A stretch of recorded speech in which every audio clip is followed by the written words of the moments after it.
김포 왕릉뷰 아파트, 사실상 철거 결정. 입주 예정자 집단 행동 돌입. 문화재청 문화재위원회가 세계문화유산 김포 조선왕릉 인근에 문화재청 허가 없이 건물을 지은 건설사의 사실상 아파트 상층부 철거로 결론을 내렸다. 건설사들은 즉각 반발하며 소송전에 나서겠다는 계획이다. 이로써 애꿎은 입주민만 피해를 보게 됐다. 10일 문화재청에 따르면 문화재위는 전날 국능 세계유산 분과 합동회의를 열고 대방건설의 아파트 상층부 층수를 낮추라는 요구 내용을 의결하고 건설사가 제출한 건립 현상 변경 신청을 보류시켰다. 건설사가 2주 안에 문화재위 요구가 반영된 새 개선안을 제출하면 다시 심의하기로 했다. 문화재청으로부터 같은 내용으로 공사 중단 명령을 받았던 다른 2개 건설사는 심의 직전인 지난 8일 문화재위에 냈던 현상 변경 심의 신청을 전격 철회했다. 문화재위의 심의를 부정하고 행정조치를 비롯한 소송에 나서겠다는 의도에서다. 앞서 문화재청은 지난 9월 말 이들 건설사 44개동 아파트 공사 중 19개동에 대해 공사 중지 명령을 내렸다. 이들 건설사 모두 공사 중지 명령의 집행을 정지해달라고 법원에 가처분 신청을 냈지만 대방건설 측의 가처분 신청만 인용됐다. 이로써 2개 건설사의 아파트 공사는 중단됐다.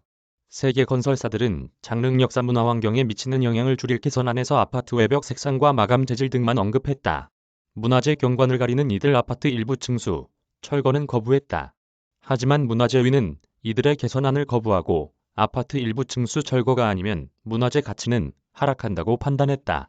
문화재위는 소위를 구성해 가상 모형 실험을 진행했다. 당초 나무를 심어 아파트를 가리는 방안도 검토했지만 최대 58m 높이의 거대 수목이 필요해 어렵다고 판단했다. 한국건축구조기술사회 등에 자문한 결과 고층 아파트 상부층을 일부 해체해도 안전성에 미치는 영향은 미미하다고 확인했다. 이들 아파트를 철거해야 한다는 강경 여론도 확산하고 있다. 문화재 인근에 문화재청 허가 없이 건물을 지은 사례가 처음이어서 잘못된 선례를 남기면 안 된다는 목소리가 거세다. 무허가 아파트를 철거해달라는 청와대 국민청원이 20만 명의 동의를 얻어 김현모 문화재청장이 답변하기까지 했다.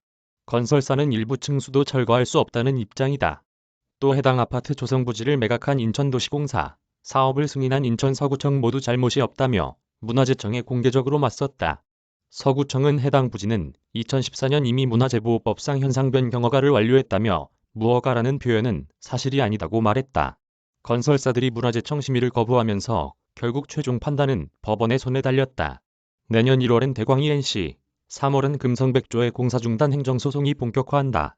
법원이 건설사 손을 들어주면 공사가 재개되면서 입주가 가능해지지만 문화재청이 불복할 경우 최종 확정 판결까지 입주는 불가능해진다. 결국 사태가 장기화될 가능성이 커지면서 입주민들의 피해는 커지고 있다. 이들은 이미 계약금과 중도금 대출까지 진행한 상태다. 설상가상으로 금융권까지 해당 아파트들을 부실사업장으로 규정하고 대출 중단을 검토하고 있다. 이미 수협은 대광로제비양 아파트 중도금 대출 중단을 결정했다. 해당 3개 단지 입주 예정자들은 최근 김포 장릉 피해 입주 예정자 비상대책위원회를 구성하고 집단행동에 돌입했다. 비상대책위원회 한 관계자는 문화재청, 인천도시공사, 서구청, 건설사의 성급한 행동으로 인해 집 마련의 꿈을 이룬 입주 예정자들이 말로 표현할 수 없는 고통을 받고 있다고 호소했다. 이영웅 기자